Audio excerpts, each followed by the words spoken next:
Sometimes the hardest thing a father can face isn't death or danger, it's the weight of words he never said. For 20 years, Caleb Boone has lived alone in the Montana wilderness, carrying regrets heavier than any pack he's shouldered through these mountains. The grizzled former cavalry scout thought he'd made peace with his choices, living off the land in his worn cabin where silence was his only companion. Then one morning, a wild German shepherd appeared at the edge of his clearing. The dog didn't want food or shelter, it just watched him with knowing eyes, following him day after day from a careful distance. Caleb tried to ignore the animal, but something about its behavior stirred memories he'd buried deep. This wasn't a lost dog, it had purpose. And slowly, painfully, Caleb began to realize that purpose was connected to the son he'd driven away decades ago. But what could a wild dog know about a father's deepest shame? Before we jump back in, tell us where you're tuning in from, and if this story touches you, make sure you're subscribed because tomorrow I've saved something extra special for you. The morning mist clung to the valley floor like a shroud, and Caleb Boone stood on his porch with a tin cup of coffee, watching the sun paint the peaks gold. His cabin sat nestled in a grove of towering pines, positioned just so that he could see anyone approaching from miles away, old habits from his cavalry days that had kept him alive through more scrapes than he cared to count. The structure itself was solid, built with his own hands from timber he'd felled and stones he'd hauled from the creek bed. Nothing fancy, but it kept the wind out and the warmth in. 23 years he'd been up here, and the routines had carved themselves into his bones like water-cutting stone. Coffee first, black as midnight, then a walk around the property, checking the snares, noting what tracks had appeared overnight in the soft earth around his water source. The German shepherd had been there again. He could see the clear impression of its pads near the stream, cautious but deliberate. Caleb's weathered hands wrapped around the warm cup as his mind drifted to Sarah. She would have loved this place, though she never got the chance to see it. Hell, she'd probably have insisted on curtains for the windows and maybe some flowers planted around the front steps. The thought brought a familiar ache to his chest, the kind that had dulled over the years but never fully disappeared. He reached into his coat pocket and felt the smooth edges of the photograph he'd carried for 2 decades. Sarah and young Thomas on the porch of their house in Fort Benton, her arm around their boy's shoulders, both of them smiling at something just out of frame. Thomas couldn't have been more than 8 in that picture, gap-toothed and eager, looking up at his father with the kind of hero worship that made a man feel 10 feet tall. Those were different days. Back then, Caleb had worn the brass cavalry scout badge with pride, riding ahead of columns, reading the land like other men read books. He'd been good at his work, damn good, and the territory needed men who could navigate the wilderness and come back with intelligence that kept soldiers alive. Sarah had understood the importance of his service, even when it took him away for weeks at a time. The badge sat in his dresser drawer now, tarnished and forgotten, some symbols of honor aged better than others. Caleb set down his coffee and picked up his rifle, a well-maintained Winchester that had never failed him. Time for his morning circuit. The dog would probably show itself soon. It had developed a pattern over the past week, appearing when he began his daily rounds. Always at a distance, always watching. The forest was alive with the sounds of autumn, squirrels chattering in the branches, the distant hammering of a woodpecker, the whisper of wind through the needles. Caleb's boots made soft impressions in the carpet of fallen pine needles as he followed the familiar path toward his trapline. His movements were economical, purposeful, the result of decades spent in wild places where wasted motion could mean the difference between eating and going hungry. There, a flash of tan and black through the trees. The shepherd was keeping pace with him, maybe 50 yards out, moving like smoke through the undergrowth. Caleb had tried calling to it a few times, even left scraps of venison near where it liked to watch, but the animal maintained its careful distance. It wasn't afraid, exactly. More like it was waiting for something. The first trap held a rabbit, which Caleb dispatched quickly and cleanly before resetting the snare. The second was empty, though something had been at the bait. Likely that damn raccoon that had been plaguing him all summer. At the third trap he paused. The shepherd was closer now, maybe 30 yards away, sitting perfectly still among the ferns like it belonged there. "What do you want, boy?" Caleb said quietly. The dog's ears twitched, but it didn't move. "You're not starving, I can see that. And you're not lost." He studied the animal's posture, the alertness in its eyes. "So, what's your game?" The question hung in the air between them.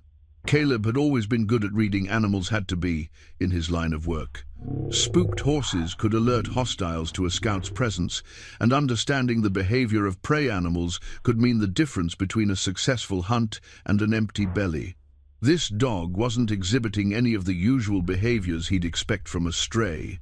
No food-seeking desperation, no submission or dominance displays. Just that steady, patient watching. Memory stirred, unbidden and unwelcome, Thomas at age 12, begging for a dog of his own. "Every boy needs a dog, Pa," he'd argued with the earnestness that only children could muster. "Builds character." Caleb had been preparing for a long-range scouting mission and had brushed off the request with a promise to discuss it when he returned. By the time he came back 6 weeks later, Thomas had stopped asking. There were a lot of things Thomas had stopped asking about over the years. Caleb shook his head and continued his rounds. The past was finished business, and dwelling on it served no purpose beyond reopening old wounds. He'd learned that lesson the hard way. The morning progressed with its usual rhythm. Check the snares, scan for sign, note any changes in the forest's equilibrium. The dog followed, always maintaining that same careful distance. When Caleb stopped, it stopped. When he moved, it moved. Like a dance they'd been practicing for years instead of days. By the time he returned to the cabin, the sun was well up and the mist had burned off, revealing the valley in all its autumn glory. The aspens on the far slopes had turned gold overnight, it seemed, and the air carried the crisp promise of winter. Soon enough, the first snows would come, and the high passes would close until spring. It was a lonely time of year, but Caleb had made peace with solitude long ago. He cleaned the rabbit on the chopping block beside his cabin, working with the practiced efficiency of a man who'd field-dressed more game than he could count. The shepherd had positioned itself at the edge of the clearing, watching his every movement. When Caleb tossed the entrails into the woods, the dog didn't even glance in their direction. "Definitely not hungry," he muttered to himself. The rest of the day followed its established pattern. Split wood for the coming winter, tend to his small vegetable garden, patch a section of roof where the wind had loosened some shingles. Simple tasks that kept his hands busy and his mind from wandering down paths better left untraveled. But the dog's presence changed something in the equation. For 23 years, this place had been his sanctuary, a refuge from memories and regrets. Now there was a witness to his solitude, a living reminder that the world beyond these mountains still existed. And with that reminder came the inevitable stirring of thoughts he'd worked hard to bury. Sarah's face, bright with laughter on their wedding day. Thomas taking his first steps across the parlor of their house in Fort Benton, arms outstretched toward his father. The pride in the boy's eyes when Caleb taught him to tie knots and track animals and read the weather in the clouds. And then the darkness that followed. Sarah's illness, swift and merciless. The way it hollowed her cheeks and dimmed her eyes until she looked like a stranger wearing his wife's face. Thomas, 16 and angry, lashing out at a world that had taken his mother and left him with a father who'd retreated into grief like a wounded animal retreating into a cave. The argument that ended everything had been about respect or duty or some other abstraction that seemed important at the time. Caleb couldn't even remember the specific words anymore. They'd been buried under 20 years of regret. But he remembered the look in Thomas's eyes when the boy finally gathered the courage to leave. Not anger, not disappointment, relief. That was the part that cut deepest. His son had been relieved to walk away from him. Evening brought its own rituals. a simple supper of fried rabbit and wild greens, eaten by lamplight at his rough-hewn table. Outside, the forest settled into its nighttime rhythms, and somewhere in the darkness, Caleb knew the shepherd was still watching, still waiting. He pulled the photograph from his pocket and set it beside his plate, studying Sarah's face in the flickering light. She'd been the glue that held their small family together, the one who'd smoothed over his rough edges and helped Thomas understand that his father's long absences weren't abandonment, but duty.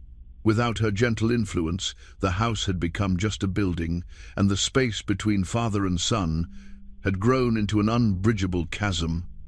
"What would you do, Sarah?" he asked the empty room. "What would you tell me about that dog out there?" But the photograph offered no answers, just the memory of a happiness that felt like something from another man's life. Caleb rose and moved to the window, peering out into the darkness. He couldn't see the shepherd, but he knew it was there, patient and purposeful. Tomorrow would bring another day of watching and waiting, another day of questions without answers. He touched the tarnished cavalry badge in his dresser drawer before retiring, feeling its familiar weight. Once, that piece of brass had represented everything he valued: duty, honor, service to something greater than himself. Now it was just a relic from a time when the world had made more sense, when a man could define himself by the missions he completed and the lives he protected. Outside, the wind picked up, and somewhere in its voice, Caleb thought he heard an echo, choices unmade and words unspoken. The shepherd was out there in that wind, carrying its own mysterious purpose through the Montana darkness. And for the first time in 20 years, Caleb Boone fell asleep, wondering if the past was truly as buried as he'd believed. The 8th day changed everything. Caleb woke to the sound of scratching at his door, not the desperate clawing of an animal seeking shelter, but a deliberate, rhythmic pawing that spoke of intelligence and purpose. He rolled from his bunk and reached for his rifle before his mind fully caught up with his instincts. Through the window, he could see the German shepherd sitting on his porch, close enough that he could make out the details of its coat and the steady intelligence in its dark eyes. "Well, I'll be damned," he muttered, lowering the Winchester. In all his years in the wilderness, he'd never had a wild animal approach his cabin so boldly. The dog wasn't showing any signs of aggression. Its ears were up, but relaxed, its tail motionless but not tucked. It was waiting. Caleb dressed quickly and stepped onto the porch, moving slowly to avoid spooking the animal. The shepherd watched him, but didn't retreat. Up close, he could see it was a magnificent specimen, probably 3 or 4 years old, with the kind of muscle definition that spoke of a hard life in difficult country. Its coat was thick and well-maintained despite the wilderness living, and there were no obvious signs of injury or malnutrition. More telling was the collar-worn leather, dark with age and weather, but clearly crafted by human hands. No tags, no identifying marks, just a simple band that suggested this animal had once belonged to someone. The leather was old enough to have grown with the dog, which meant it had been wearing it for years. "Easy, boy," Caleb said softly, crouching down to the dog's level. "What's your story?" The shepherd tilted its head, studying him with an intensity that was almost unsettling. Then, without warning, it rose and trotted to the edge of the porch, looking back over its shoulder in a gesture so clearly communicative that Caleb felt a chill run down his spine. The message was unmistakable. "Follow me." Every instinct told him this was foolish.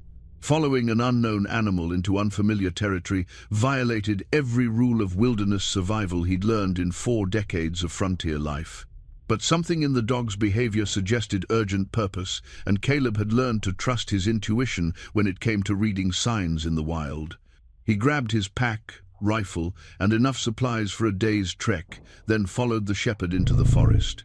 The dog led him away from his usual paths, heading northeast toward a section of the valley he'd rarely explored. The terrain grew rougher as they climbed, pine giving way to aspen and scrub oak, the ground rocky and uneven beneath their feet. The shepherd moved with the confidence of an animal that knew exactly where it was.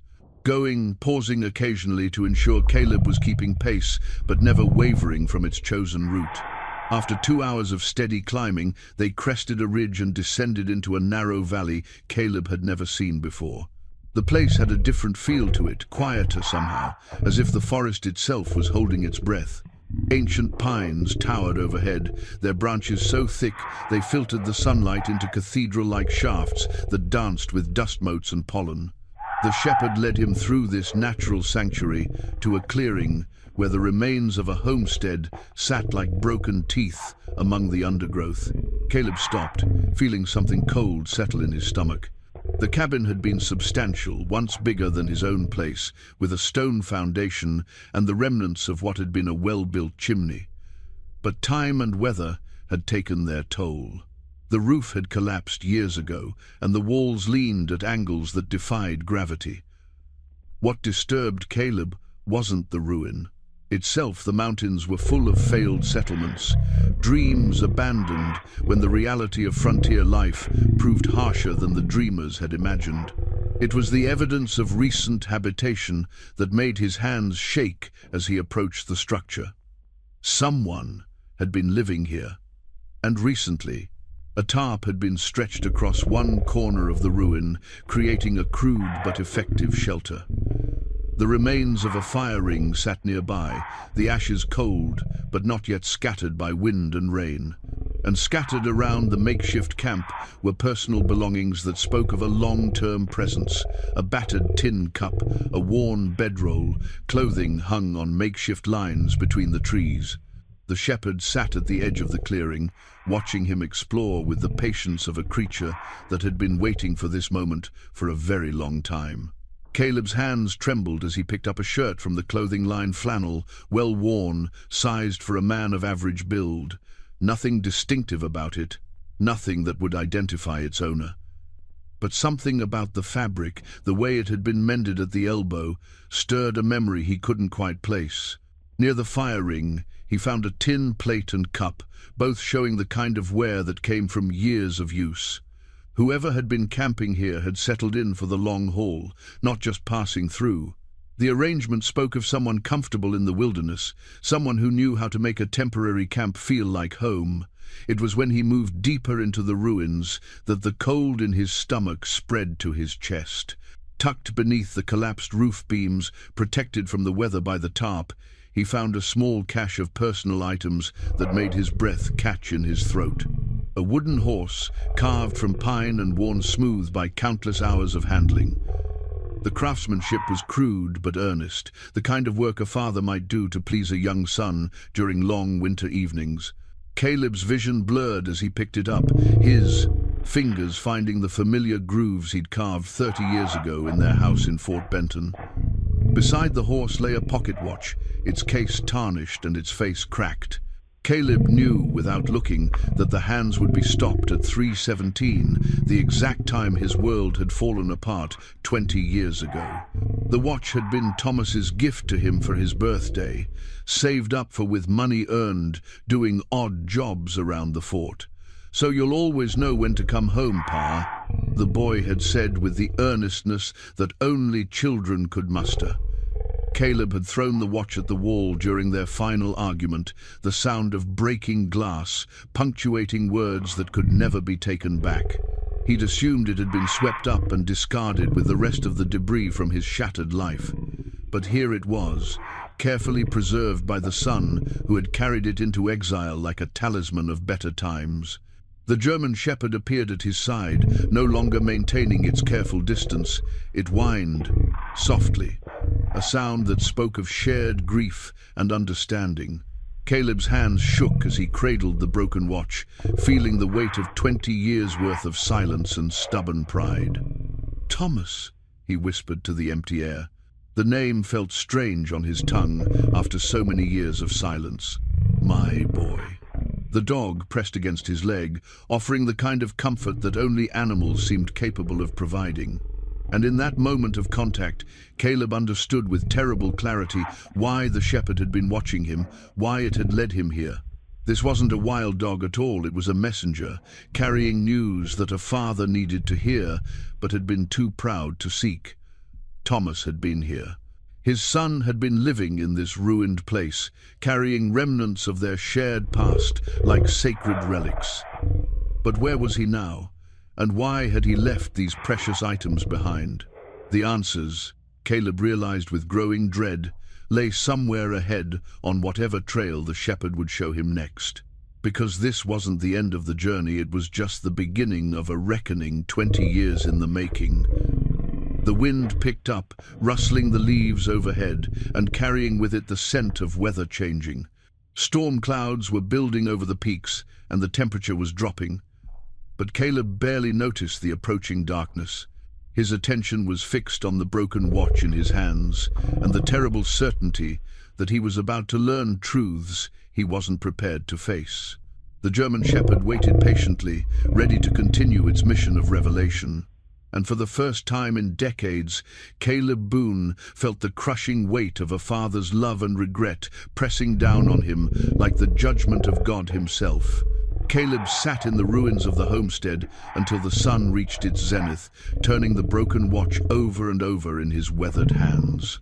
The German shepherd had settled beside him, close enough that he could feel the animal's steady breathing, patient as stone. Around them, the forest carried on its eternal business, squirrels chattering in the branches, the distant cry of a hawk riding the thermals above the valley, but Caleb heard none of it. His world had narrowed to the weight of metal and memory in his palm. The wooden horse lay beside him on a flat stone, its carved features soft with age and handling. He remembered the winter he'd made it, Thomas barely 6 years old and fascinated by the cavalry horses that came and went from the fort. Sarah had been pregnant then, though they'd lost that baby before spring came. Dark days, but made bearable by Thomas's delight in the simple toy and the way Sarah's eyes would light up when she watched father and son playing together by the fire. "I carved this for you when you still believed your old man hung the moon," Caleb whispered to the empty air. His voice sounded strange after the long silence, rusty with disuse and thick with emotion. "Back when you'd sit on my lap and beg for stories about scouting missions and hostile encounters." The shepherd's ears twitched at the sound of his voice, but the animal made no move to interrupt his reverie. Memory pulled him back to those early days when fatherhood had felt like the most natural thing in the world. Thomas had been an easy child, quick to laugh and eager to please, following Caleb around the fort like a devoted shadow whenever his father was home between missions. The boy had absorbed every lesson about tracking, hunting, and reading the signs of the wilderness with the hunger of someone born to the frontier life. "You were a natural," Caleb continued, his voice growing stronger. "Could read tracks better than some of the scouts I rode with. Had an eye for weather patterns that would have served you well in the territory service." He paused, throat tight with regret. "Would have served you well in a lot of things if I'd been half the father you deserved." The argument that had driven Thomas away came back to him now in painful detail, sharp-edged after 20 years of trying to forget. It had been about respect, about duty, about the kind of man Thomas was choosing to become. Sarah had been dead 6 months, and grief had turned both father and son into strangers occupying the same house. Thomas, 16 and raw, with his own pain, had been staying out late, running with boys who had no direction and less sense. Caleb, drowning in his own sorrow and guilt over Sarah's death, had tried to impose military discipline on a situation that called for understanding. "You're not a soldier," Thomas had shouted during their final confrontation. "You're my father, or you're supposed to be." The boy's voice had cracked on the words, revealing the hurt beneath his anger. "All you know how to do is give orders and disappear." "Well, I don't need orders anymore, and I sure don't need you." Caleb had responded with harsh words about responsibility and respect, about how Thomas needed to honor his mother's memory by becoming a man she could be proud of. But the real message, the one that cut deeper than any blade, had been simpler. "You're disappointing me. You're not the son I expected." He'd thrown the watch then, Sarah's birthday gift to him, watching it shatter against the wall like his relationship with his only child. Thomas had stared at the broken pieces for a long moment, then gathered them up with the careful reverence of someone collecting the fragments of his own heart. "I'll fix it," the boy had said quietly. "And when I do, maybe we can fix us too." But Thomas had left that night, carrying nothing but the clothes on his back and the broken watch in his pocket. Caleb had been too proud to go after him, too certain that the boy would come home when hunger and hardship taught him the value of what he'd abandoned. Days became weeks, weeks became months, and still no word came. By the time Caleb's pride cracked enough to allow him to search, the trail had gone cold. Thomas had vanished into the vast expanse of the American frontier as completely as if the earth had swallowed him whole. "I should have come after you," Caleb whispered to the wooden horse. "Should have swallowed my pride and tracked you down like any other mission. But I told myself you'd come back when you were ready. Told myself you needed to learn some hard lessons about the world." His voice broke. "Truth was, I was scared. Scared that if I found you, you'd tell me to my face that you didn't want to come home." The German shepherd whined softly and moved closer, pressing against Caleb's leg with gentle insistence.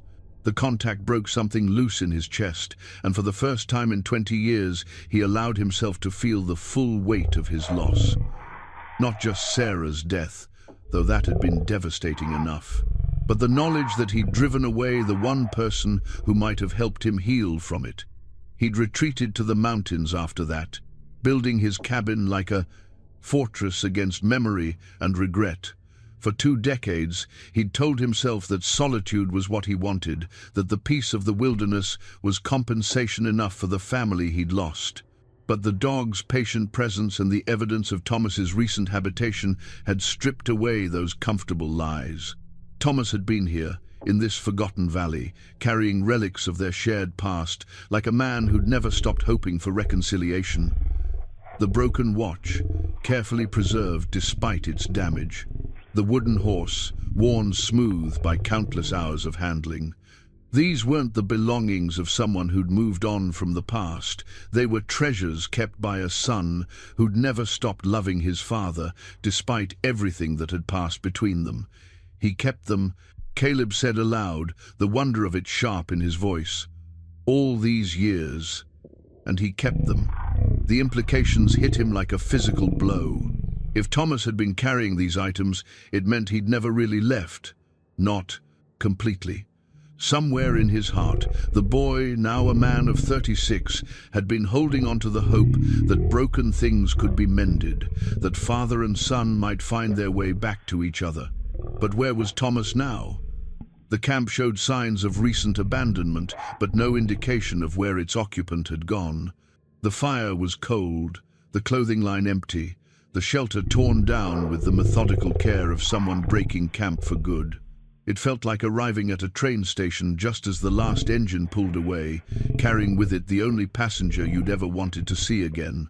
The shepherd rose and moved to the edge of the clearing, looking back with the same purposeful expression that had brought them here. The message was clear. This wasn't the end of the trail. There was more to discover, more truth to uncover, whether Caleb was ready for it or not. He gathered the wooden horse and the broken watch, tucking them carefully into his coat pockets where they settled against his heart like seeds of hope and terror. Whatever lay ahead, whatever the shepherd was leading him toward, he would follow. He owed Thomas that much, and more than he could ever repay. The wind was picking up, carrying the scent of weather changing. Storm clouds gathered over the peaks, and the temperature was dropping toward evening. But Caleb felt something warming in his chest for the first time in 20 years. Not peace, not absolution, but the terrible, necessary heat of love finally acknowledged and grief finally faced. His son had been here, and somehow, impossibly, that made all the difference in the world. The shepherd led him deeper into the abandoned homestead, past the main ruins to what had once been a root cellar carved into the hillside. The wooden door had long since rotted away, but the stone-lined entrance remained, dark as a mouth in the earth. The dog paused at the threshold, whining softly, before disappearing into the shadows below. Caleb followed, his boots scraping against stone steps worn smooth by decades of use. The cellar was larger than he'd expected, cool and dry despite the years of abandonment. Shafts of sunlight filtered through gaps in the overhead stonework, illuminating dust motes that danced like spirits in the stale air. What he found there made his blood run cold. More evidence of recent habitation, but different from the camp above. This had been a refuge, a place where someone had holed up for an extended period. Blankets were folded neatly in one corner, alongside a small cache of tinned goods and dried meat. A makeshift desk had been fashioned from an old wooden crate, and on it lay papers that made Caleb's hands shake as he reached for them. Military discharge papers, dated 18 months ago. The name at the top read, Thomas E. Boone, Staff Sergeant, United States Army. Caleb's vision blurred as he read the details: honorable discharge after 12 years of service, multiple commendations for valor, wounds sustained in action that had left him with a permanent limp and chronic pain. My God, Caleb whispered, you became a soldier after all. The papers told a story of distinguished service in a series of frontier conflicts, of a young man who'd followed his father's path into military life despite everything that had passed between them. Thomas had been wounded in a cavalry action against hostile Sioux, had spent months in a military hospital, and had been pensioned out with a modest disability payment that barely covered basic necessities. But it was the letter tucked beneath the discharge papers that truly broke Caleb's heart. Written in Thomas's careful hand, it was addressed to Pa and dated just 3 weeks ago. Asterisk, I don't know if you're still in the territory or even if you're still alive. Been tracking rumors and old stories for months, trying to find where you went after Fort Benton. Some trappers told me about a hermit up in the high country who matches your description. But I can't be sure. Part of me hopes it's not you, because that would mean you found the peace that always seemed to slip through your fingers when we were together. Asterisk, asterisk. I've been living rough since my discharge, trying to figure out what comes next for a broken-down cavalryman with no family and no prospects. The army was good to me. Pa taught me discipline, gave me purpose, helped me understand some of the lessons you tried to teach when I was too young and angry to listen. I rose through the ranks, made sergeant, led good men in hard fights. Think you might have been proud if you'd known. Asterisk, asterisk. But I'm tired now. Tired in my bones and in my heart. The wounds I took at Little Crow Ridge don't heal proper anymore, and the doctors say they never will. Some days I can barely walk, and the pain is like nothing I've ever known. The pension barely keeps me fed, and I can't work steady enough to make a real living. Asterisk, asterisk. I've been thinking about Ma a lot lately, about how she used to say that family was the only thing that mattered in the end, the only thing that lasted when everything else fell apart. I was too proud to see it then, too angry to understand what I was throwing away when I walked out on you. But 20 years in the wilderness teaches a man some hard truths about what's important and what's just noise. Asterisk, asterisk. I'm going to try to find you. Pa, don't know if you'll want to see me. Given how we parted and the things I said, don't know if I can even make the journey in my condition. But I need to try. Need to tell you that I'm sorry for the hurt I caused, and that I never stopped carrying the memory of better days between us. Asterisk, asterisk. If you get this letter somehow, know that I understand now why you were the way you were. The weight you carried, the responsibility that kept you away so much, the grief that made you hard when Ma died. I carry the same weight now, and it's taught me that being a man means making peace with your regrets before they bury you, alive. Asterisk, asterisk. I'll be heading up toward the high timberlands when the weather breaks, following old trapper routes and asking after hermit stories. If you're out there, I'll find you. And if I don't make it, well, at least I'll die trying to do the right thing for once. Asterisk, asterisk. Your son, Thomas Times. Caleb's hands trembled as he folded the letter. his vision blurred by tears he hadn't shed in decades. The German shepherd pressed against his leg, offering silent comfort as the full weight of understanding settled over him like a physical blow. Thomas had been coming home. His broken, wounded son had been making his way through the wilderness, carrying his pain and his hope in equal measure, trying to bridge the gap that pride and stubbornness had carved between them 20 years ago. The abandoned camp above wasn't evidence of someone living rough by choice. It was a way station, a place where an injured man had rested before attempting the final leg of a journey that might well have been beyond his physical capabilities. "How long ago?" Caleb asked the dog, though he knew the animal couldn't answer. "How long since he was here?" The evidence suggested weeks, maybe a month at the outside. The tinned goods were still fresh enough to be edible. The blankets showed no sign of mold or insect damage. Thomas had been here recently, very recently, and then he'd moved on toward Caleb's blood, turned to ice water as realization struck. The high timberlands. Thomas had been heading for the high country, the same brutal terrain where Caleb had built his hermit's refuge. But the route from this valley was treacherous even for a healthy man, full of hidden ravines and unstable rock faces that could cripple or kill the unwary. For someone with chronic injuries and limited mobility, it would be a death trap. "No," he whispered, rising to his feet with sudden urgency. "Not like this. Not when we were so close." The shepherd was already moving toward the cellar entrance, its body, language, radiating the same urgency that Caleb felt building in his chest. Time was running short, had been running short for weeks, while Caleb lived in ignorance just a few miles away, unaware that his son was struggling through the wilderness toward a reunion that might never come. He gathered Thomas's belongings with careful reverence, the discharge papers, the letter, a small bundle of personal effects that spoke of a life lived with purpose despite its hardships. His son had become a man of honor, had found his way to the same values that had once driven Caleb's own service to something greater than himself. But none of that would matter if Thomas had died in the high country, broken and alone, while his father sat in ignorant isolation just beyond the next ridge. The storm clouds were building overhead as they emerged from the cellar, and the wind carried the bite of early winter. Weather was changing, and changing fast. In the high timberlands, that could mean the difference between survival and death for a man traveling alone with limited supplies and chronic injuries. Caleb checked his rifle and shouldered his pack with the efficiency of long practice. The shepherd was already moving toward the tree line, heading northeast toward the high passes. There was no time to waste on regret or self-recrimination.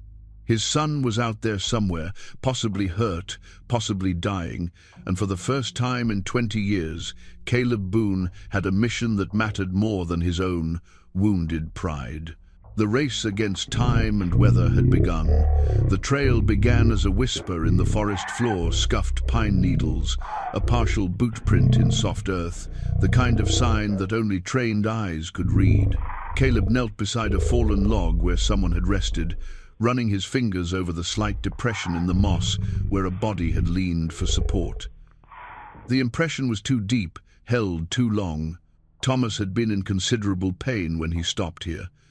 The German shepherd waited patiently as Caleb studied the ground, cataloguing every detail with the methodical precision that had kept him alive through decades of dangerous country. The boot prints were irregular, favoring the right leg consistent with the limp mentioned in the medical discharge. More telling were the places where Thomas had used walking sticks, carved from local deadfall and discarded when they became too worn to be useful. "Smart boy," Caleb murmured, recognizing his own lessons in the improvised walking aids. Making do with what's available, conserving energy where you can. But the frequency of the rest stops told a different story, one of a man pushing himself beyond reasonable limits. They climbed steadily through the afternoon, following a route that showed Thomas's intimate knowledge of wilderness travel. The path avoided the obvious routes, the game trails and stream beds that would offer easier walking but also greater exposure to predators and sudden, weather changes. Instead, Thomas had chosen the harder way, following ridgelines and rocky ground that left minimal sign but offered better defensive positions and escape routes. It was the thinking of a cavalry soldier, trained in hostile territory, where careless movement could mean death. Caleb felt a complicated mix of pride and sorrow as he recognized the tactical wisdom in his son's route selection. The boy had learned his lessons well, perhaps too well for his own good. As they gained elevation, the evidence of Thomas's passage became more troubling. Blood on a granite outcropping where he'd struggled over a difficult section. A torn piece of fabric caught on a thorn bush, the cloth stained with what looked like dried blood. The boot prints became increasingly unsteady, and the rest stops more frequent. "He was hurting bad," Caleb said to the shepherd, his voice tight with worry. The dog's ears flicked toward him, but its attention remained focused on the trail ahead. Whatever the animal knew about Thomas's condition, it wasn't sharing through any means Caleb could understand. The terrain grew more treacherous as they climbed. Ancient avalanche paths had left behind fields of broken stone that shifted underfoot with every step. In several places, Caleb could see where Thomas had fallen, scraped rocks, disturbed scree, and in one heart-stopping instance, bloodstains on the sharp edge of a boulder that told of a serious injury. Near that spot, tucked under an overhanging rock, Caleb found the first of several items Thomas had discarded to lighten his load. A spare shirt, carefully folded but ultimately deemed non-essential. The fabric was good quality, military issue, but worn thin from long use and careful washing. Caleb held it to his nose and caught the faint scent of his son, wood smoke, leather, and something else that took him back 30 years to when Thomas was small enough to fall asleep in his father's arms.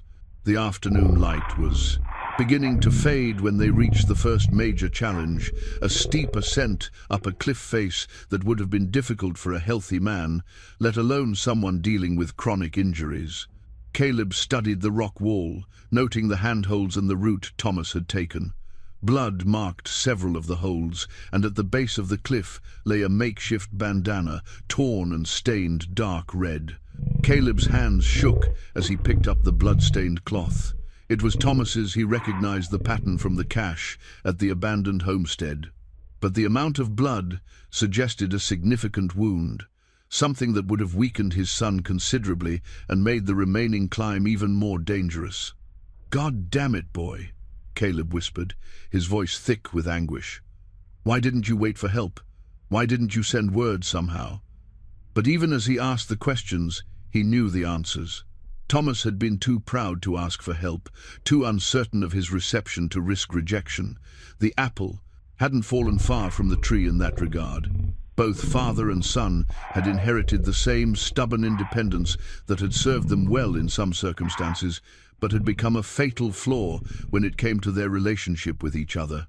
The climb up the cliff face was brutally difficult even for Caleb, whose decades of mountain living had kept him in better condition than most men his age.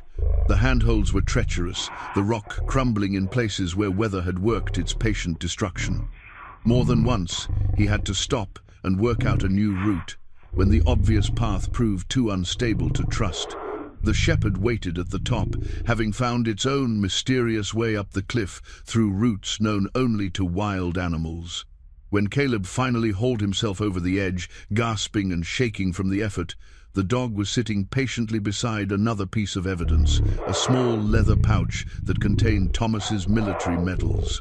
Caleb's throat closed as he examined the decorations, a Medal of Valor for actions at Wolf Creek, a Purple Heart for wounds received in service to his country, campaign ribbons that told the story of a soldier who'd seen action across the frontier, who'd served with distinction in the same kind of dangerous, necessary work that had defined Caleb's own military career.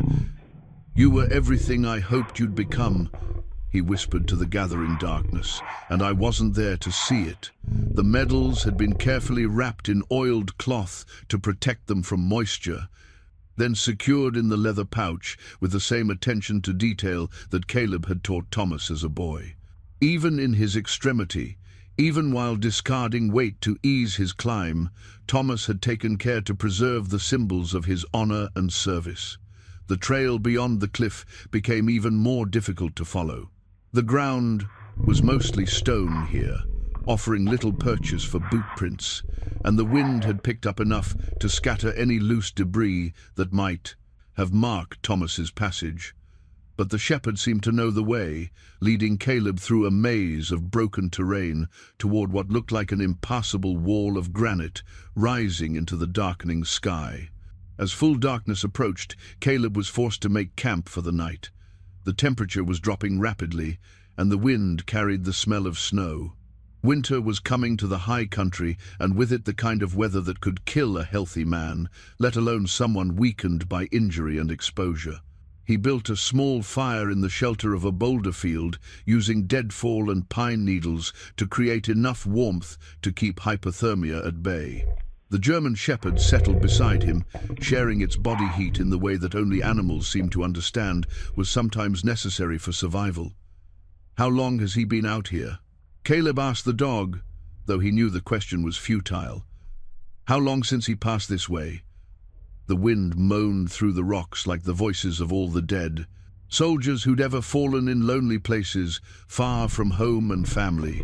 Somewhere ahead in that wilderness, Thomas was fighting his own battle against time and weather and the limitations of a body that had given more to his country than it could afford to lose. Caleb fed the fire and settled in for what he knew would be a sleepless night, his rifle across his knees and his eyes fixed on the trail ahead. Tomorrow would bring new challenges, new evidence of his son's struggle through this unforgiving country. And with each passing hour, the window for finding Thomas alive grew smaller and more desperate. The race against time had become a race against death itself. Dawn came grey and bitter, with the first flakes of snow dancing on the wind like harbingers of the storm to come. Caleb woke to find frost covering his bedroll, and the German shepherd pressed close against his side, sharing what warmth they could muster between them. The fire had died to cold ashes during the night, and darker, the temperature had dropped enough to turn his breath into visible clouds. He broke camp quickly, driven by the knowledge that every hour of delay might be the difference between finding Thomas alive or finding only another grave in the wilderness. The snow was falling more steadily now, fat flakes that clung to the rocks and pine needles, with the persistence of winter asserting its dominance over the high country. The trail became increasingly treacherous as they climbed higher into the mountains. In several places, Caleb had to rope himself to secure anchors and belay across sections where a single misstep would mean a fatal fall into the rocky depths below. The shepherd found its own routes through the maze of stone and ice, appearing and disappearing like a spirit guide, leading him ever upward toward some unknown destination. It was near midday when they reached the tree line, emerging from the last stunted pines into a landscape of bare stone and endless sky. Here, the wind hit them with the full force of an early winter storm, driving snow horizontally across the exposed rock faces and making visibility nearly impossible. Caleb pulled his hat down and wrapped his coat tighter, but the cold still found its way through every gap in his clothing. The shepherd led him across a narrow saddle between two peaks, following what might once have been a game trail, but was now little more than a suggestion of easier passage through the brutal terrain. On the far side of the saddle, they began a steep descent into a valley that Caleb had never seen before, a hidden pocket of the high country that seemed untouched by human presence. That illusion lasted until they found Thomas's final camp. It was tucked into the shelter of a massive boulder that provided some protection from the wind, but the arrangement spoke of desperation rather than comfort. A tiny fire ring built from local stones, a lean-to shelter constructed from pine boughs, and a worn canvas tarp. Personal. Effects scattered around the area with the haphazard arrangement of someone too exhausted or injured to maintain proper camp discipline. Caleb's heart hammered against his ribs as he approached the shelter, afraid of what he might find inside. But the lean-to was empty, except for a blood-stained bedroll and the lingering scent of sickness and pain. Thomas had been here, and recently, but he'd moved on, or been forced to move on by circumstances beyond his control. It was when Caleb began searching the abandoned camp that he found the item that broke his heart completely. Wrapped in a piece of oiled cloth and tucked carefully beneath a pile of pine needles, as if hidden for safekeeping, was Sarah's wedding ring. Caleb's hands trembled as he unwrapped the small golden band, worn thin by years of wear and polished smooth by loving touch. The last time he'd seen it, Sarah had been wearing it on her deathbed, her fingers grown so thin from illness that the ring threatened to slip away. With every movement. After her death, he'd searched everywhere for it, assuming it had been lost in the chaos of her final days. Now he understood that Thomas had taken it, had carried it with him through 20 years of exile, like a talisman of the love that had once held their family together. "She's been with you all this time," Caleb whispered, clutching the ring against his chest. "Even when I drove you away, she was still with you." The implications hit him like a physical blow. Thomas had kept their mother's ring through everything: his angry departure from home, his years of military service, his wounds and discharge, and the difficult journey back toward a reconciliation that might never come. It was the most precious thing he owned, a connection to the woman who had loved them both unconditionally, and he'd been forced to abandon it here, in this desolate place. That meant Thomas was in desperate straits, worse off than Caleb had dared to imagine. No son would abandon his mother's wedding ring, unless he had no choice, unless survival itself demanded the sacrifice of everything that wasn't absolutely essential. The German shepherd whined softly and moved to the edge of the camp, where the rocky ground gave way to a steep slope, leading down into what looked like an impassable maze of crevices and broken stone. But there, barely visible in the growing snowfall, Caleb could see the continuation of Thomas's trail. More blood on the rocks now, dark stains that spoke of serious injury and failing strength. The boot prints were erratic, stumbling, the gait of a man who was pushing himself beyond all reasonable limits. In one place, Caleb found where Thomas had fallen hard enough to leave an impression in the thin soil between the stones, and where he'd struggled for several minutes to regain his feet. "Why didn't you stop?"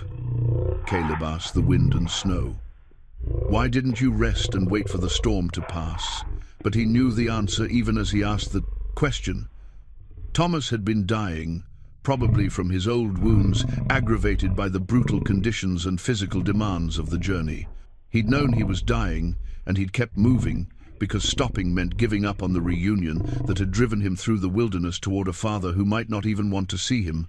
The descent into the rocky maze tested every skill Caleb had learned in 40 years of dangerous country. The route was barely passable, even in good conditions, and the falling snow made every handhold treacherous and uncertain. More than once, he had to stop and work out alternate routes when the obvious path proved too unstable or too steep to manage safely. The shepherd moved through the terrain with supernatural grace, always staying just within sight, always leading him forward toward whatever destination it had in mind. The animal's patience and persistence reminded Caleb of Thomas himself, that same quiet determination, that same refusal to give up even when the odds seemed impossible. As the afternoon wore on and the snow continued to fall, the trail became increasingly difficult to follow. In several places, Thomas had clearly taken serious falls, leaving behind torn clothing and more blood on the unforgiving stone. Each piece of evidence told the story of a man who was literally dying on his feet, but who refused to stop moving toward the hope of reconciliation. Near what appeared to be the bottom of the rocky descent, Caleb found the most heartbreaking evidence yet of his son's condition. A crude walking stick, carved from local wood but abandoned when Thomas had become too weak to use it effectively. Beside it, scratched into a flat piece of sandstone with the point of a knife, were words that made Caleb sink to his knees in the snow. "P tried to find you sorry for everything, your son Thomas." The message was unfinished, the letters growing weaker and more erratic toward the end, as if the effort of carving them had exhausted what little strength Thomas had left. But the intent was clear, achingly clear. Even in his extremity, even facing death alone in this desolate place, Thomas had been thinking of his father and the words that needed to be said between them. Caleb traced the carved letters with his finger, feeling the rough edges where the knife had scraped against stone. Somewhere ahead, through the falling snow and gathering darkness, his son was still moving, or had been, until the trail ended in whatever fate awaited broken men in the high country winter. The storm was intensifying, and visibility was dropping towards zero. Soon, it would be impossible to follow any trail at all. But the German shepherd was still moving forward, still leading him deeper into the wilderness, toward whatever truth awaited at the end of this desperate journey. And Caleb followed, driven by love and regret and the terrible knowledge that he might be only hours away from finding his son's body frozen in the snow, carrying his father's unspoken forgiveness to whatever judgment awaited them all. The storm reached its fury as darkness fell, turning the world into a howling white void that erased landmarks and swallowed sound. Caleb pressed forward through snow that was now knee-deep, following the German shepherd more by instinct than sight. The dog seemed unaffected by the blizzard, moving with purpose through terrain that would have killed lesser creatures. When they finally stopped, it was at the mouth of what appeared to be a shallow cave carved into the granite cliff face. The shepherd disappeared into the darkness without hesitation, and Caleb followed, desperate for shelter from the killing wind. Inside, the blessed silence felt like absolution. After hours of nature's assault, Caleb struck a match, and the small flame revealed more than a simple cave. This was a prepared shelter, improved by human hands over time. The walls had been smoke-blackened by countless fires, and niches carved into the stone held supplies, dried food, blankets, even a small cache of firewood protected from moisture. Someone had used this place regularly, had turned it into a genuine refuge in the high country. But it was what the matchlight revealed in the deepest recess of the cave that stopped Caleb's breath entirely. A man sat against the back wall, wrapped in blankets, very much alive. "Thomas," Caleb whispered, the word torn from his throat like a prayer finally answered. The figure stirred, lifting a bearded face that bore the weathered lines of hard living, but unmistakably carried Sarah's gentle eyes and Caleb's own stubborn jaw. Thomas was thinner than Caleb remembered, marked by pain and privation, but he was breathing, conscious, and staring at his father with an expression of wonder and disbelief. "Pa?" Thomas's voice was hoarse, uncertain, as if he feared this might be a fever dream. "Is it really you?" Caleb moved toward his son like a man walking through water, every step requiring enormous effort. 20 years of separation compressed into a single moment of recognition, and neither man seemed to know how to bridge that gulf of time and hurt. "I got your letter," Caleb said, his voice breaking. "Found your camp, your belongings, thought you were—" He couldn't finish the sentence. Thomas tried to stand but winced and settled back against the stone. "Been here 3 days, maybe 4. Lost track of time when the fever got bad. Figured this would be the end of it, dying alone in a cave like some old hermit." He managed a weak smile. "Guess we've got that in common now." The German shepherd had settled between them, watching both men with patient intelligence.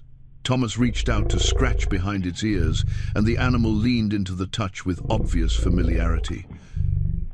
"This is Rex," Thomas said, noting Caleb's attention. "My partner for the last 2 years.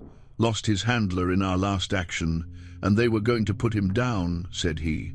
"Was too aggressive for civilian life.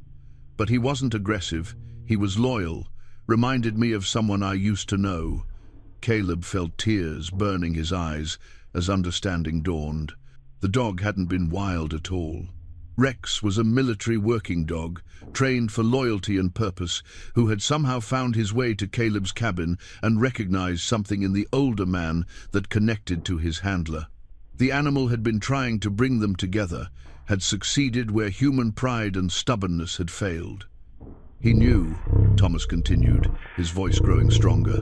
Somehow Rex knew you were my father. Started acting strange about 6 months ago, leading me in directions I hadn't planned to go, refusing to settle anywhere for long. Finally gave up trying to fight him and decided to follow where he wanted to lead.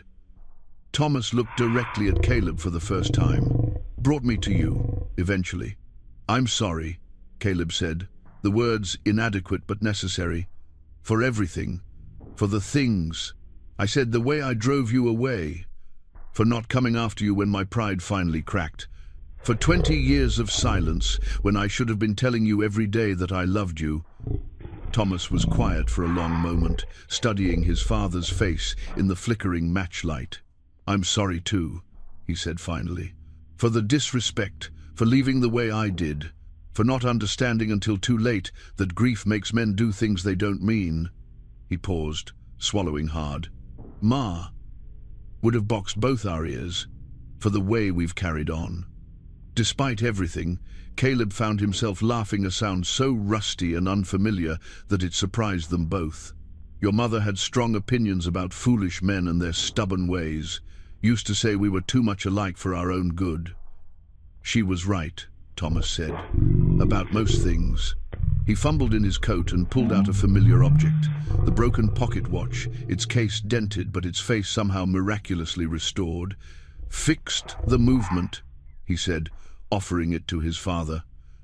Took me 15 years to find the right parts, but I fixed it. Keeps perfect time now. Caleb took the watch with trembling hands, noting that the hands showed the correct time, despite everything the timepiece had been through. You carried this for 20 years? Carried a lot of things for 20 years, Thomas replied. Some were heavier than others. He reached into another pocket and pulled out the wooden horse, its carved surface polished to a warm glow. This, too. Kept thinking someday I might have a son of my own. Might want to tell him about the grandfather who taught me to read tracks and find my way by the stars. The emotion that washed over Caleb was so powerful he had to close his eyes against it. All those years of assuming his son had walked away and never looked back, when in reality Thomas had been carrying pieces of their shared past like sacred relics, hoping against hope that reconciliation might someday be possible. The brusque army was good to me, Thomas continued. Gave me structure, purpose, a way to serve something bigger than my own hurt feelings. Made sergeant, led good men through bad situations. But I never stopped thinking about home, about the father who taught me everything I know about surviving in places like this. I should have come after you, Caleb said. Should have tracked you down within the first week and dragged you home by your ear, the way your mother would have wanted. We both made mistakes, Thomas replied, but we're here now. Rex made sure of that. He scratched the dog's ears again, and Rex thumped his tail against the stone floor. Question is, what do we do about it? Outside, the storm was beginning to subside, the howling wind dropping to a whisper. But inside the cave, father and son faced each other across 20 years of separation, each carrying wounds that might finally have a chance to heal. I've got a cabin, Caleb said. Not much, but it's warm and dry. Got room for a son who wants to come home, if that son can tolerate a stubborn old man who's forgotten how to live with other people. Thomas smiled, the expression transforming his weathered face into something that reminded Caleb powerfully of the boy who had once followed him around Fort Benton like an eager shadow. Think I'd like that, Thomas said. Think I'd like that very much. Rex stood and moved to the cave entrance, looking back at both men with the satisfaction of a job well done. The storm was passing, the way was clear, and the mission that had begun with patient watching outside a hermit's cabin was finally complete. The reconciliation that should have happened 20 years ago was finally within reach, brought about not by human wisdom or forgiveness, but by the faithful devotion of a dog who understood that some bonds are too important to let die, no matter how much pride stands in their way. The storm had passed by dawn, leaving behind a world transformed by snow and silence. Caleb woke to find Thomas sitting by the entrance of the cave, staring out at the crystalline landscape with the quiet contemplation of a man who had expected never to see another sunrise. Rex lay beside him, alert but peaceful, his mission complete but his vigilance unending. "Beautiful country," Thomas said without turning around. "Can see why you chose it for your exile." "Wasn't exile," Caleb replied, though the words sounded hollow even to his own ears. "Was just finding a place where the noise stopped." Thomas glanced at him with eyes that held too much understanding for a son to have about his father. "The noise doesn't stop, Pa. It just gets quieter for a while, lets you pretend you've made peace with things you haven't actually faced." The observation cut deep because it carried the weight of truth. Caleb had spent 23 years in these mountains, telling himself he'd found peace, when all he'd really found was distance from his pain. The guilt and regret had followed him into the wilderness like wolves, circling just outside the firelight, waiting for moments of weakness to close in. "Your mother used to say something similar," Caleb admitted. "Said running away from problems just gave them time to grow stronger in the dark." "Ma was a wise woman," Thomas said. "Took me 20 years to understand how wise." He stood slowly, favoring his right leg, and began gathering his few possessions. "We should head down while the weather holds. Storm like that will have buried any landmarks I might have remembered." But getting out of the high country would be more complicated than either man had anticipated. Thomas's condition was worse than he'd admitted. Caleb could see it in the careful way he moved, the lines of pain around his eyes, the shortness of breath that came from more than just the thin air at altitude. The wounds from his last cavalry action had been aggravated by the brutal journey through the mountains, and infection was setting in despite his efforts at field medicine. "How bad is it?" Caleb asked, noting the fever flush in his son's cheeks and the tremor in his hands. "Bad enough," Thomas replied with characteristic understatement, "but I've been hurt worse and lived to tell about it. Army doctors said the bullet fragments would work their way out eventually, but they seem to have taken a wrong turn somewhere along the way." Caleb examined his son's wound with the practical competence of a man who doctored bullet holes and arrow punctures in hostile territory. The injury was serious, infection spreading from old shrapnel that had shifted during the climb, creating internal bleeding and fever that could kill if left untreated. Thomas needed real medical attention, the kind that could only be found in a town with an actual doctor, not the rough field medicine Caleb could provide. "The nearest settlement is Copper Falls," Caleb said, mentally calculating distances and routes. 3 days. Down the mountain in good weather, maybe 5 in these conditions with the snow. He looked at his son's pallor and the way Thomas had to lean against the cave wall to stay upright. "Question is whether you can make it that far." "I made it this far," Thomas replied, with a ghost of his old stubbornness. "Won't quit now, when we're so close to getting out of this mess together." They broke camp with the methodical efficiency of men who'd spent their lives in places where careless haste could mean death. Thomas's military training had served him well. Despite his condition, he'd maintained proper equipment discipline, keeping his gear organized and his weapons clean even in extremity. Rex moved between them as they worked, offering silent encouragement and occasionally nudging Thomas when the young man paused too long or swayed on his feet. The descent began well enough. The storm had laid down a thick carpet of snow that made walking easier in some ways, cushioning the impact on Thomas's damaged leg and providing better traction on the steep sections. But it also concealed hazards, loose rocks, hidden crevices, patches of ice that could send an unwary traveler tumbling into space. Caleb took the lead, testing each step and calling back warnings about unstable ground or dangerous sections. Thomas followed at his own pace, with Rex staying close enough to provide support when the going got particularly difficult. The dog seemed to understand his handler's limitations, offering a shoulder to lean on during the steepest descents and positioning himself to break any potential falls. As they moved lower into the forest, Caleb found himself studying his son with new eyes, seeing not the angry teenager who had stormed out 20 years ago, but the man Thomas had become through hardship and service. The military bearing was unmistakable. The way he scanned their surroundings for threats, the economical use of energy, the quiet competence that marked professional. Soldiers who'd seen real action. "Tell me about the war," Caleb said during one of their rest stops.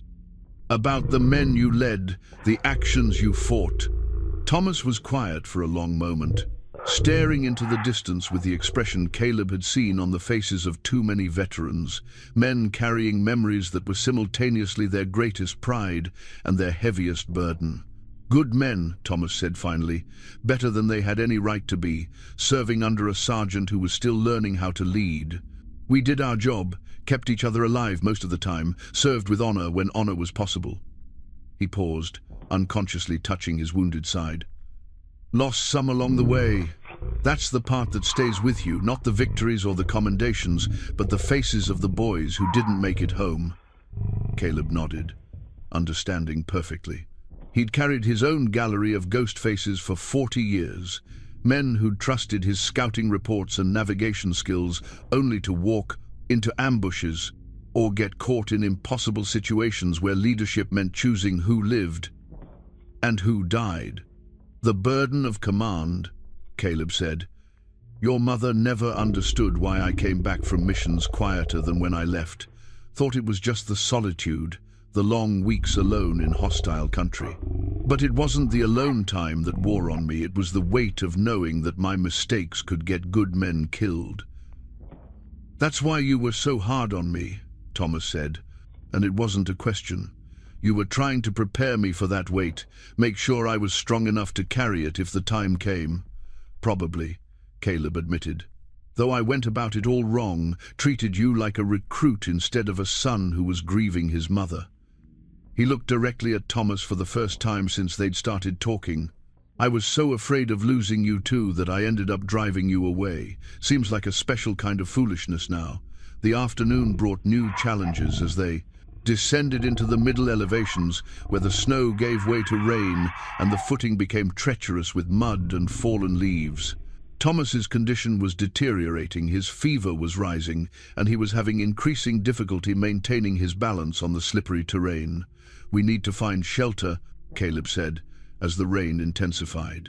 "Get you warm and dry, let that fever break before we push any further." "Can't stop now," Thomas protested, though his voice carried the weakness of a man fighting on pure determination.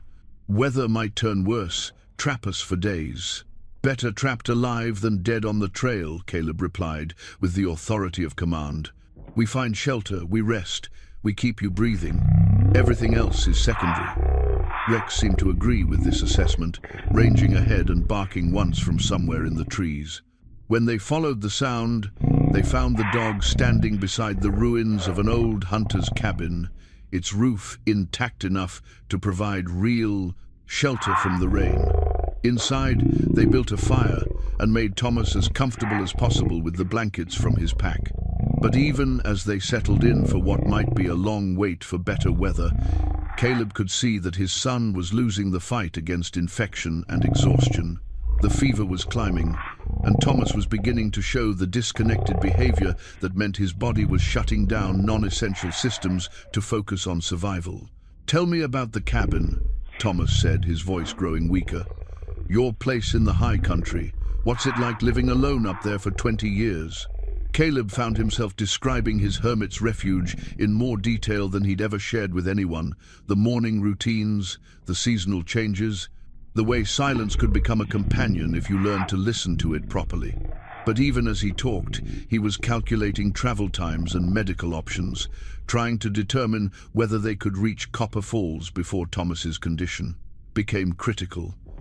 Outside, the rain continued to fall, and somewhere in its steady rhythm, Caleb thought he could hear the sound of time running out.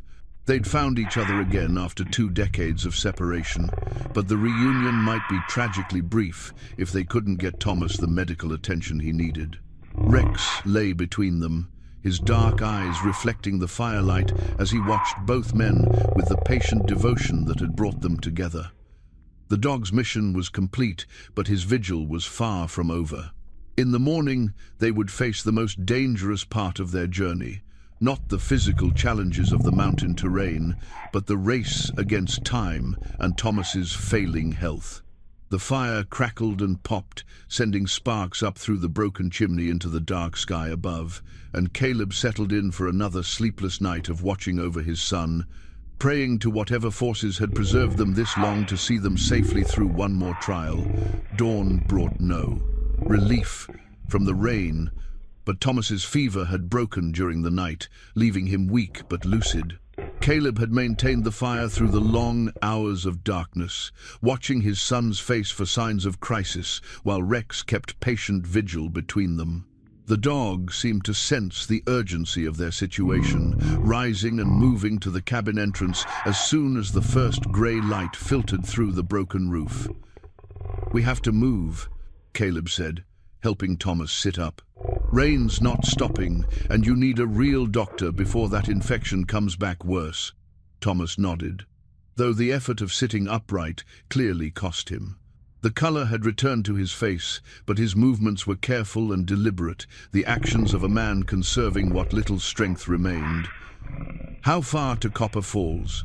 2 days, maybe 3 in this weather. Caleb studied his son's condition with the practiced eye of someone who'd assessed wounded men in hostile territory. "Can you make it?" "Have to," Thomas replied simply, not dying in a broken-down cabin after coming this far. They gathered their gear with silent efficiency, each man understanding that every minute counted now. The rain had turned the forest floor into a treacherous mix of mud and fallen leaves that concealed roots and rocks capable of breaking bones. Thomas would need help navigating the worst sections, but his pride made asking for assistance difficult, another trait he'd inherited from his father. Rex took point as they left the cabin, ranging ahead to scout the safest routes through the increasingly difficult terrain. The dog's intelligence was remarkable, finding game trails and dry passages that human eyes might have missed, doubling back to guide them around the worst obstacles. "Smart animal," Caleb observed as Rex led them around a washout that would have cost them precious hours to navigate. "Smarter than his handler most of the time," Thomas agreed, managing a weak smile. "Kept me alive through liquor. Situations where common sense would have gotten me killed." The morning progressed with grinding difficulty. Every step was a negotiation with terrain that seemed actively hostile to their passage. Thomas's strength faded steadily despite his efforts to hide it, and by midday he was leaning heavily on the walking stick Caleb had cut from a sturdy pine branch. It was Rex who first detected the sound of running water ahead, not the gentle babble of a mountain stream, but the roar of a river in full flood. They emerged from the trees to find their route blocked by Widow Creek, normally a shallow waterway easily forded, now transformed into a raging torrent by the overnight rain and mountain runoff. Caleb stared at the rushing water with growing desperation. The creek was maybe 30 feet across, but the current was powerful enough to sweep away horses, let alone men weakened by injury and exhaustion. The nearest bridge was 5 miles upstream, a detour that would add at least a day to their journey and might well prove fatal to Thomas in his current condition. "There," Thomas said, pointing upstream to where a massive pine had fallen across the narrowest section of the creek. The trunk was thick enough to support their weight, but the bark was slick with rain and spray from the rushing water below. "Too dangerous," Caleb said immediately. "You're in no condition to cross something that narrow in these conditions." "No choice," Thomas replied, with quiet determination. "I'm not getting any stronger, and that water's not getting any lower. If we're going to do this, it has to be now." Caleb studied the makeshift bridge with the eye of a man who'd made similar life-or-death decisions in hostile territory. The crossing was possible, but barely, and any slip would mean death in the churning water below. But Thomas was right about their options. The detour would almost certainly be fatal, while the direct crossing offered at least a chance of survival. I go. First, Caleb decided. Test the footing, set up a safety line. You follow when I signal, and Rex comes last. Pa, Thomas said, catching his father's arm. If something happens, nothing's going to happen, Caleb interrupted firmly. We've come too far to lose each other now. The crossing began, with Caleb inching his way along the rain-slick log, testing each foothold and handhold before committing his full weight. The roar of the water below was deafening, and spray from the rapids soaked him within seconds. Halfway across, his boots slipped on the wet bark, and for a heart-stopping moment, he dangled over the rushing torrent before managing to haul himself back onto the log. "Careful!" Thomas shouted over the noise, his voice tight with fear for his father's safety. Caleb reached the far side after what felt like hours, but was probably only minutes, then immediately began setting up a safety rope system using his belt and Thomas's rifle sling. The improvised line wouldn't stop a fall, but it might provide enough support to prevent a slip from becoming fatal. "Your turn," Caleb called back. "Take it slow, trust the rope, and don't look down at the water." Thomas began his crossing with the careful precision of a man who understood that this moment would determine whether he lived or died, whether the reunion with his father would last days or decades. Thomas moved across the fallen log with the deliberate care of a man who knew his limitations. Each step was calculated, each shift of weight tested before commitment. The safety rope stretched between his hands provided psychological comfort more than actual security. But Caleb maintained steady tension on it, ready to arrest any fall that might occur. Halfway across, disaster struck. Thomas's damaged leg buckled without warning, the old injury aggravated by days of mountain travel finally betraying him at the worst possible moment. He dropped to his knees on the slick log, arms windmilling for balance as his body swayed toward the rushing water below. "Hold on!" Caleb shouted, throwing his full weight against the safety rope. The improvised line snapped taut, arresting Thomas's fall, but leaving him dangling precariously over the torrent with only his grip on the wet bark, keeping him from plunging into the rapids. Rex barked frantically from the far side, pacing back and forth as he watched his handler struggle for survival. The dog's distress was palpable, but there was nothing the animal could do except bear witness to the crisis unfolding above the roaring water. "Can you pull yourself up?" Caleb called, his voice barely audible over the noise of the creek. Thomas strained against his own weight, muscles trembling with exhaustion and the effects of his infection. For a moment it seemed he might succeed, his military training and determination overcoming physical limitations. But the wet bark provided no purchase for his boots, and his weakened condition made even this basic movement impossible. "Can't," Thomas gasped, his face pale with effort. "Arms are going." Caleb felt panic rise in his throat as he realized his son was about to fall. 20 years of separation, a miraculous reunion, and now this death by drowning while his father watched helplessly from 30 feet away. The cruel irony of it threatened to break his heart completely. But then training took over, the old cavalry scout's instincts that had kept him alive through countless dangerous situations. Without hesitation, Caleb tied off the safety rope and began working his way back onto the log, moving toward Thomas with the controlled urgency of a man who'd made similar rescues in hostile territory. "Hold on," he called to his son. "I'm coming." The log was even more treacherous going back, slick with spray and trembling under the weight of 2 men. But Caleb had spent 40 years navigating dangerous terrain, and muscle memory guided his movements even when conscious thought might have paralyzed him with fear for Thomas's life. He reached his son just as Thomas's grip began to fail completely. Without ceremony, Caleb grabbed Thomas's coat collar and hauled him back onto the log, both men gasping with the effort and the terror of how close they'd come to losing each other again. "Easy," Caleb said, his voice steadier than he felt. "Get your breath. We'll do this together." What followed was the longest journey of both men's lives, 30 feet of rain-slick wood over rushing water, with Thomas leaning heavily on his father for support and guidance. They moved as one organism, each step coordinated and careful, neither man daring to think beyond the next foothold. Rex whined encouragement from the safety of solid ground, his tail wagging frantically as he watched their progress. The dog seemed to understand that his humans were in mortal danger, and his anxiety was a tangible presence in the air around them. Step by careful step, they approached the far bank. Caleb could feel Thomas's strength failing with each movement, could sense his son's body fighting to remain conscious despite the demands being placed on it. But they were so close now, close enough that Rex could almost reach them from the shore. The final few feet were covered in a rush of desperate energy as both men realized salvation was within reach. They stumbled off the log onto solid ground, collapsing in a tangle of limbs and equipment as the adrenaline that had sustained them through the crossing finally gave way to exhaustion. "We did it," Thomas gasped, his face pressed against the muddy earth as if he couldn't believe they'd survived.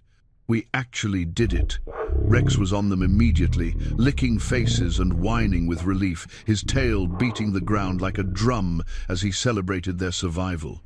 For several minutes, the three of them simply lay there in the rain, too overwhelmed by what they'd endured to do anything but breathe. But eventually, reality intruded. Thomas needed medical attention, and they were still more than a day from Copper Falls. The crossing had cost them precious time and energy, and Thomas's condition had deteriorated further during the ordeal. "Can you walk?" Caleb asked gently. Thomas struggled to his feet with visible effort, swaying slightly but maintaining his balance. "For now," he said simply, "but we better move fast. I don't have much left in reserve." They gathered their scattered equipment and set off down the mountain, following Rex as the dog resumed his role as guide and guardian.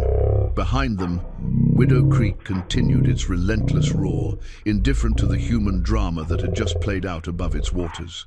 The hardest part of their journey was behind them, but the race against time and Thomas's failing health was far from over. 3 months later, Caleb stood on the porch of his mountain cabin, watching Rex chase snowflakes in the clearing as winter settled over the high country. The dog had adapted well to domestic life, though he still maintained the vigilant alertness of a soldier on guard duty.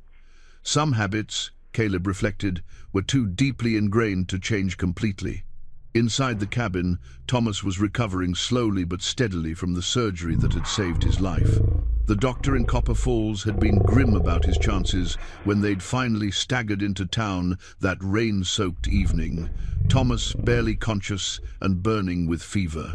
But military surgeons had apparently built him tough, and the infection that should have killed him had yielded to proper medical treatment and his father's constant care. The reunion that had begun in a mountain cave was continuing in the quiet rhythms of shared domestic life. They'd discovered that 20 years of separation hadn't erased their fundamental compatibility. Both men valued silence when it was called for, understood the importance of routine and preparation, and found comfort in the kind of purposeful work that kept hands busy and minds focused on practical matters. Thomas emerged from the cabin now, moving with the careful gait of a man whose body had been through more than its fair share of trauma, but who was determined not to let physical limitations define his life. He'd put on weight since leaving the hospital, and the hollow look had faded from his eyes, replaced by something that might eventually become contentment. "Mail came through," Thomas said, holding up a letter with official markings. "Army Pension Office finally tracked me down. Seems they owe me more back pay than I thought." Caleb nodded, pleased but not surprised. His son had always been meticulous about such things, even as a boy. Enough to make a difference, enough to buy some lumber, maybe improve this place a bit. Add a proper second room, fix the roof before next winter. Thomas paused, studying his father's expression.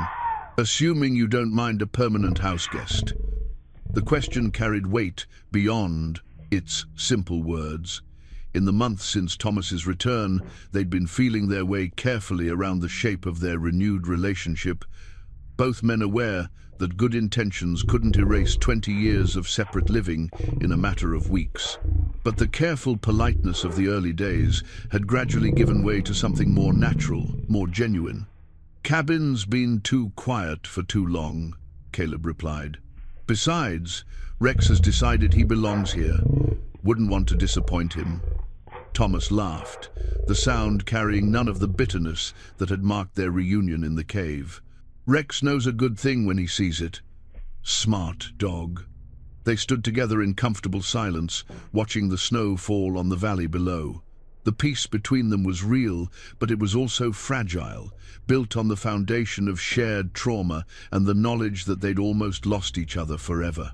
Both men understood that healing would be a long process, that trust would have to be rebuilt slowly and carefully. "Been thinking about Ma lately," Thomas said quietly. "About what she'd say if she could see us now." Caleb touched his pocket, where Sarah's wedding ring rested alongside the photograph he'd carried for 2 decades. Thomas had insisted he keep the ring, saying it belonged with the man who'd loved her first and longest. She'd probably say it was about time we came to our senses. Probably remind us that family forgives, no matter how much foolishness gets in the way. Thomas agreed. She was good at cutting through the noise, getting to what mattered. Rex bounded up onto the porch, shaking snow from his coat and settling between them with the satisfaction of a dog who'd accomplished his mission and found his permanent place in the world. His presence was a constant reminder of the mysterious ways that loyalty and love could bridge even the widest gaps. "What do you miss most?" Caleb asked. "About the army, about the life you had before." Thomas considered the question seriously. "The purpose, maybe. Knowing that what you did mattered, that good men depended on you to make the right decisions." He paused. "But I'm finding there are different kinds of purpose.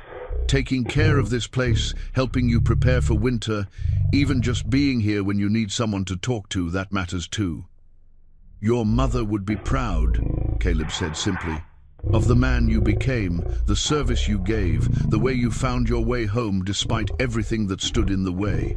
As evening approached, they moved inside to the warmth of the cabin.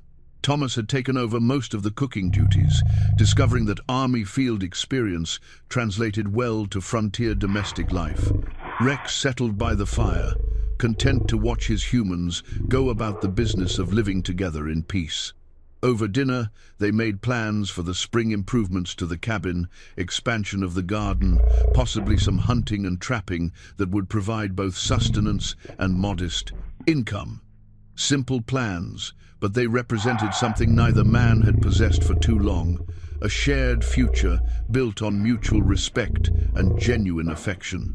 Later, as Thomas settled into his bunk and Caleb banked the fire for the night, both men understood that they'd been given something precious, a second chance that many fathers and sons never receive. The years of separation couldn't be undone, and the scars of their old conflicts would always remain. But they were together now, and that made all the difference. Outside, the wind sang through the pines with the voice of winter settling over the mountains.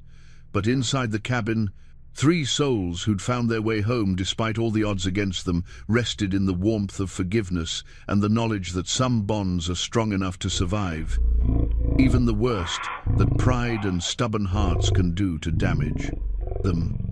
The German shepherd's mission was complete, but his vigil would continue for as long as his humans needed him. And, in the quiet darkness, Caleb Boone fell asleep to the sound of his son's steady breathing and the contented sigh of a dog who'd brought his broken family back together against all hope and expectation.